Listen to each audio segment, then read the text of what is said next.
सारे काम मैं जीते जी कर लूं। भैया जिनके पति हैं उनसे कह रहा हूं, आप लोग सारी बातें कर लेना, अच्छे से रह लेना। जिनकी पत्नी है उनसे कह रहा हूं बातें कर लेना। जिनकी पत्नियां नहीं हैं उनको लगता होगा, आप में से कौन सा पुरुष यहाँ है जिनकी पत्नी नहीं है, छोड़ के चली गई? कोई ऐसा पुरुष बैठा है यहाँ जिनकी पत्नी भगवान के घर चली गई हो?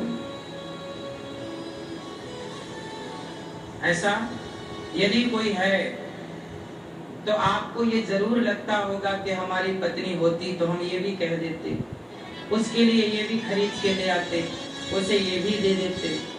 जब मर जाती है ना तब पत्नी की कीमत पता लगती है। जब मर जाता है ना तब पुरुष की कदर होती है। हम कहते हैं मरने के बाद कदर क्यों करना, जीते जी पत्नी और पतियों की कदर होनी चाहिए। मर जाए तो माँ की कदर सब करते हैं, माँ की फोटो पे माला पहनाते हैं। जिंदा थी माँ तब तुमने कितने माले पहनाए, मर गई माँ तो खीर बना के खिला रहे हो, जिंदा थी तो कितना अपने हाथ से खिलाया। क्या बताएं साहब, मरने के बाद कदर करते हैं लोग फोटो की, तस्वीर की। मेरा मानना है कि मरने के बाद मेरी इज्जत ना करो, जिंदा हूँ, जिंदा जो रिश्ते हैं जीते जी उन रिश्तों का सम्मान होना चाहिए। जीते जी जी लो, मरने के बाद तो बच्चे की फोटो रह जाएगी और क्या रह जाएगा, चढ़ाते रहना माला हार, क्या होगा। जिंदा हैं तो प्यार से बात नहीं की, मर गए तो फोटो से लिपट लिपट के रो रहे हो। जिंदा हैं बात करने का समय नहीं है, मर जाएंगे तो हमारी लाश से लिपट कर रोएंगे लोग। क्या मिलेगा उस लाश से लिपट के रोने से? जिंदा हो काम आओ। आज देखो ना, बेटा अपनी माँ को घर से निकाल देते हैं, माँ जिंदा है तो बेटा कहता है कि मेरे लिए तो माँ मर गई, जबकि माँ जिंदा है। जीते जी माँ को घर से निकाल देता है और माँ के मर जाने के बाद फिर माँ का श्राद्ध करता है। जीते जी माँ वृद्धाश्रम में है और मरने के बाद माँ की फोटो पे माला चढ़ाता है।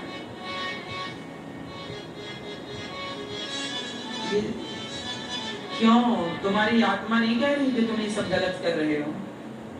मेरा एक अलग सिद्धांत है, मैं मरने के बाद मुझे रोना नहीं आता ज्यादा, थोड़ा बहुत तो कह नहीं सकता, लेकिन मरने के बाद रोने वाला मैं कम हूँ। मरने के बाद मैं आंसू नहीं बहाता, मैं इंसान के जीते जी काम आने की कोशिश करता हूँ। आप जिंदा हैं, मैं आपके काम आऊँ, मैं आपकी सेवा करूँ, आपके मैं जिंदा हो आप, मैं आपको खिलाऊं पिलाऊं प्यार करूं बातें करूं। मर जाने के बाद क्या होगा? फिर आप कहाँ देख पाओगे कि मैं आपसे क्या प्यार कर रहा हूँ, क्या आपके लिए कर रहा हूँ? फिर आप करते रहना औपचारिकताएं, ये तो बाद में सिर्फ औपचारिकताएं।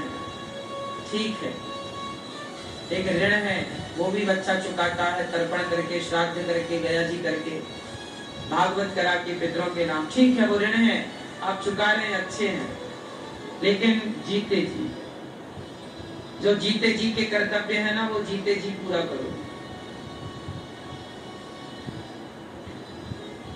माँ की सेवा जीते जी करो, अपनी माँ को वृद्धाश्रम ना भेजो, बेसहाराओं का सहारा जीते जी बनो।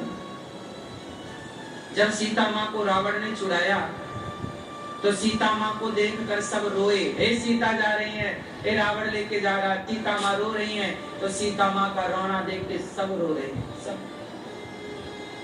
सीता माँ का रोना देखकर सब रो पड़े, लेकिन सब रो रहे थे पर एक जटायु थे जो रोए नहीं, सीता माँ की रक्षा के लिए अपने हाथों को बढ़ाया। दुख में दुखी हो जाना बड़ी बात नहीं है, आप मेरे दुख में दुखी होकर रोने लग जाएं, ये बड़ी बात नहीं है। बड़ी बात तो ये है कि आप रोए नहीं, लेकिन मेरे दुख में मेरा साथ दिया। जैसे सीता माँ का साथ जटायु ने दिया, जटायु ने साथ दिया। दुख में दुखी होने वालों की कमी नहीं है, दुख में साथ देने वालों की कमी है। बाप के मर जाने पर, माँ के मर जाने पर रोने वालों की कमी नहीं है, पति के पत्नी के मर जाने पर रोने वालों की कमी नहीं है, उनके जीते जी साथ देने वालों की कमी है कि आपने उनके जीते जी कितना साथ दिया।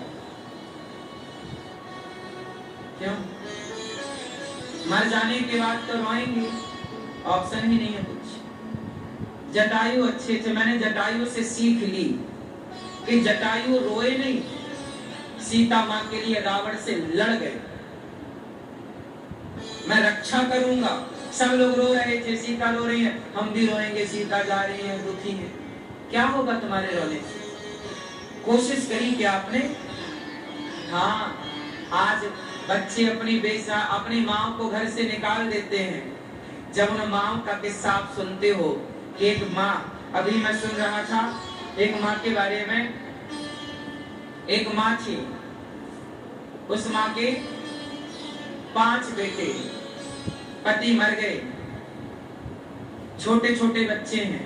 जब पति की मृत्यु हुई तब छोटा बेटा केवल 2 साल का था, 2 साल का बच्चा गोद में, और पति की मृत्यु हो गई। भाई, परिवार, ससुराल पक्ष, मायका पक्ष, किसी ने साथ नहीं दिया, और कोई देगा भी तो कितना साथ देगा, कितने दिन साथ देगा? कोई व्यवस्था करेगा तुम्हारे खाने की तो महीने भर की कर देगा, साल भर की कर देगा। कोई फीस भरेगा तुम्हारे बच्चों की तो महीने भर की भर देगा, 4 महीने की भर देगा। सदा के लिए कौन खड़ा होता है? 5 बच्चे थे एक माँ के, 2 साल का बच्चा गोद में था, पति की मृत्यु हो गई। मजदूरी करती, घर में जा के बर्तन धुलती, बच्चे को गोद में लेकर काम करती। वो बच्चों को पढ़ा लिखा कर खूब योग्य बना दिया। बाद में विडंबना जानते हो, जब उन 5 बच्चों के पढ़ा लिखा कर काबिल बनाया, वो काम करने लग गए, पैसा कमाने लग गए। जब शादी हुई, 5 बच्चों ने बस एक बूढ़ी माँ को घर से निकाल दिया। उस माँ ने अपनी मेहनत से वो घर बनाया था। पति और पत्नी दोनों, जब पति जिंदा था, दोनों ने मिलकर घर बनाया, और जब घर बना तो पति की मृत्यु हो गई। चलो घर था, लेकिन वो बच्चे उसी घर में पले बढ़े। जब बड़े हो गए तो उसी घर से, जिस घर में ईंट माने रखी थी, सिंचाई तराई उस घर की माने की, आज उसी घर से उन्हीं के बच्चों ने बाहर कर दिया। 5 बेटों ने मिलकर निकाल दिया। माँ चली आई वृद्धाश्रम। जब आप ये सुनते हैं उस माँ के दर्द को तो आप भी रोते हैं, लेकिन आपके रोने से उस माँ का दर्द तो कम ना होगा। उस माँ का दर्द आपके रोने से नहीं, आपके साथ देने से उस माँ का दर्द कम होगा। ऐसी बेसहारा माएं 285 वृद्ध माताएं गौरी गोपाल आश्रम में रहती हैं। कोई माँ खुशी से थोड़ी वृद्धाश्रम आती है, कोई शौक थोड़ी लगता है वृद्धाश्रम जाने का। ये तो जब अपने ठुकराते हैं, सताते हैं, तब मजबूरन माँ को वृद्धाश्रम आना पड़ता है। इसलिए कहता हूं कि आप इन माँओं के दुख में दुखी होते हैं, अच्छा है, लेकिन आप इनकी बेटी बनकर, बेटा बनकर साथ दीजिए। गौरी गोपाल आश्रम में इन वृद्ध माँओं के लिए एक बड़ा आश्रम बन रहा है, वृद्ध माँओं का घर बन रहा है। 287 माँ यहाँ हैं। इन माँओं के होते हुए भी अभी और कोई ना कोई माँ आती है। किसको मैं मना कर दूं? जगह है नहीं, तब इन माँओं के लिए और घर बनाने की जरूरत है। 287 माँओं का घर तो बना है गौरी गोपाल में, और माएँ आएंगी तो उनका भी घर हो, उनको भी रहने की व्यवस्था हो। उसके लिए मैं आपसे कहूंगा कि आप आश्रम के निर्माण में माँओं के घर के, मैया के, माँ के घर के लिए आप सहयोग करें। माँओं के घर के लिए आप जरूर अपने सहयोग के हाथ बढ़ाएं। एक कमरा बनवा कर आप दे सकते हैं, एक कमरे की छत डलवा सकते हैं। इन बेसहारा माँ को जो आप चाहें माँ को साथ दे सकते हैं, माँ को सहारा दे सकते हैं। मुझे नहीं पता कि आप किस लायक हैं, पर एक माँ को गोद लेने के लायक तो होंगे ना, एक ईंट लगाने के लायक तो होंगे ना। गौरी गोपाल आश्रम में जितनी सेवाएं हैं वृद्ध माँ की, वो चाहे फुटपाथ पर सोने वाले संतों की, इन सभी से